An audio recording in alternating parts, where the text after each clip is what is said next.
marka u horaysa reer Caynabow maalin baa hiil inaad naftiinna u hiilisaan ay idin furan tahay waa maalinta codka haddii la idin khiyaanayo oo aarsan weydaan waa nasiibkiin oo weligiinba dawacooyin idin rifaan caynaba waxa weeyaan meel malka ah meel feri istaraatiiji ah waa xuduntii xoraynta iyo halganka waxay ahayd waa garanaysaan wixii idin gaadhay idin soo maray waa garanaysaan maamulladii idin soo maray abaalkiinna idinma marin ma been baa Caynaba iyadoo maanta gobol ku magacaaban oo degmooyinkii hore ah waxay ku qoran tahay sida cidda idinka dhigtay saxeexday ma taqaanin reer Caynabow wuxuu ahaa Muuse Biixi Cabdi markuu ahaa wasiirka daaqiliga 94kii isaga Caynaba ka dhigay waa markii cigaal uu wasiirka u ahaa daaqiliga isaga ka dhigay uu maqlayaa uu dhageysan doonaa haddaan been sheegayo Muuse Biixi uu ka hadli doonaa ninka codka la idinka doonayaa waa ninkii Caynaba sida ka dhigay waxa bii maanta qoran balligubadle oo tuula ahaa oo aan dawladii hore ee Soomaaliya ee sharciga ku joogi jiray dalka ilaa way ka mid baynu ahayne aanay kaga tagin xataa sab district salaxlay baa biya Caynaba waxay qoran tahay Muuse Biixi Cabdi ninka codka la idinka doonayaa baa ka dhigay dawladda kulmiye 7 sanadood bay joogtay ee maanta idin xodxodanay ee marba qof idin soo shaqeynaysa dabada ka soo wadaa hadday Caynaba dan ka leedahay maanta beenta idin sheegayso 7 sanadood bay rumayn lahayd oo biigeyn lahayd iyadoo gobolku magacaaban ma beentayba yaa la idin khiyaanayn waxaan kaloo idin sheegayaa idinka iyo wixii daawan doonaya Soomaaliland shacbigeedaba meelay joogaanba musharaxa xisbiga wadani ee aynu inagu iibinayno waxa weeyaan nin diblomaada maalintii wadbasaan halka ka sheegay waa nin bisil waa nin soo shaqeeyay almiina wuxuu garanayaa ama adliis sida caalamka loo qaabilaa buu garanayaa wax kale marka laga yimaado waa nin maamul badan soo maray waa nin administrationka iyo protocolka iyo wixiiba garanayo bisil 82 waraabayaal ah ayuu 12 sano halkaa ku hayo dadka ka hayo dalka ka hayo aadan tarabi oglo Allah yarxamaan waligi been sheegi waxaan afkiisa ka haynaa ninaan isaga ahayn isku ma hayn karaan nimanka ninka aynu iibinayna waa nin hore loo shirabay waa nin garanaya maamulka waa nin caalamku yaqaano waxa jira xarun la yaa Chatham House oo ku taala Ingiriiska 5 bilood ka hor waa laga casumay xarunta nin walba lama geeyo waxa la geeyaa ninka green light-ka la siinayo ee la soo wado ee madaxweyne noqonaya ama prime minister iyo nin markaa kursiga ku fadhiya international community ama caalamka ninka ka haysta maanta gacanta iyo calaamadda waa gudoomiyaha xisbiga wadaniga Cabdiraxmaan anigina waa albaabay raaligaado Cabdiraxmaan Maxamed Cabdullaahi Ciro ninkaas caalamku wataa waa midaanu idinku bushaaraynayno guusheenu dhicis ma noqon doonto guul dhamaystiran bay noqon doontaa waxaan kaloo idiin sheegayaa hiil xisbiga waxa uu ah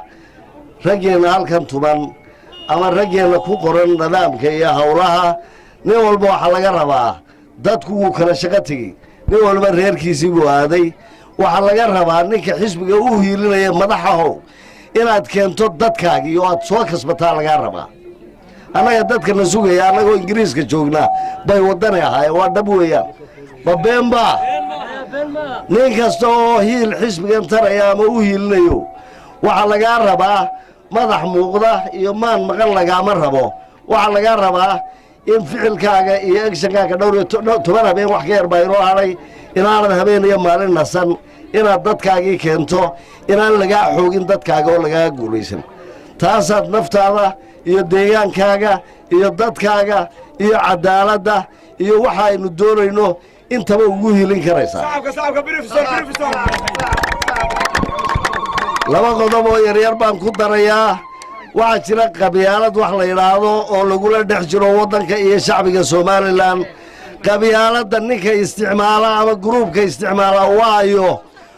وقلوبك بركة تاك درن أما دعيا عدة نف كلا هينين أيا دتك قبيلة كو هذيك ستو أو كل حضورته أو كو قيبسة وعلى هذا ديفايد عن رول أما حكمه قيبس وما هين وحويا ما أنت الدولة دينا iyo maamulka kulmiye waxay adeegsanayaan qabiilad markay afka dhulka dareen qabiilada waxa lagu dhex tuurayaa waa shacbiga Soomaaliland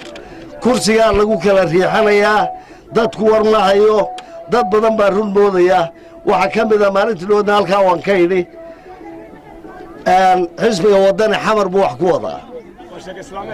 waxa la wax ka jira ma jiraan kuwa sidaa sheegaya inaanay runahay way ogyihiin inay been tahay way ogyihiin وحويان تب أيسليهين شعبك كوكسبلا ودتك كجريحة عبد الرحمن عرها نصعون أنا كان نصعون إدو وكسو كذا نصعون هل كان كاي نصعون مري فهم لقى وكذا شيء والله العظيم أنا كنا رأي سؤال لا نودمي ويدقيسري مع كوينا كور كذا والراسكي وجو هل كان كحما إحتى عين بدأ فقش عكتسي من الرسالة كي كسو جلس الدلك عيد ويكهل كحما يركب وكذا شيء saraakiisha ka dhalatay ee halgantay 15 korneyl oo isku darajo ah oo kii diyaaradda afduubay 1984 cawl cadaminki point quraya Soomaaliya lahayd adsooma ka rogay isaga yeelan reer caynaba ah halkan u dhasho diig muuse dayuur bay ahaayeen cawl cadamin raaskiisu ah lixna raaskiisa ah xuseen dheera raaskiisa ah maxamed cabdi aadan baa raaskiisa ah baylod xayd baa raaskiisa ah axmed leyrsi baa raaskiisa ah cabdi xakiin sumulu baa raaskiisa ah ismaaciil xaji cabdi baa raaskiisa ah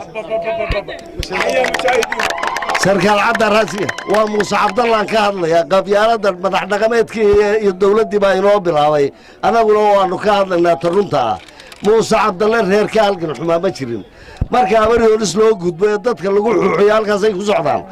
raggii saraakiisha ah ee foolaadka u ahaa dalkan bay ahaayeen ee libaaxyada ahaa cabdulqaadir koosaar cabdi oo gudoomiyihii ka horeeyay Axmed Siiraayo oo isaga waqtigiisii dhamaysay shirkii golaha dhexe intuu qabtay koongareyskii Siiraayo kursiga ku fadhiisiyay